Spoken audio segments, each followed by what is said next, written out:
arahaba ho antsika rehetra. Tamin'ny 3 ora maraina teo ary dia tany amin'ny manodidina ny 5 kilometatra Atsinanana somary atsimo Atsinanan'ny Toamasina no misy foibe ilay rivodoza Fahida.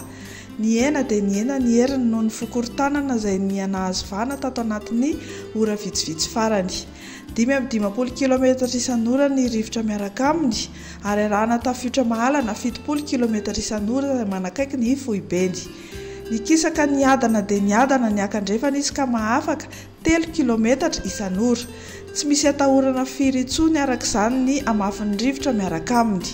Na izany aza dia vinavinaina ho betsaka hatrany kosa ny rotsakorana amin'ny fatra rehetra izay ho lalovany. Tombanana hiditra tanety eo anelanelan'ny feno arivo Atsinanana sy Brickaville ny foibeny ho amin'ny anitolakandro.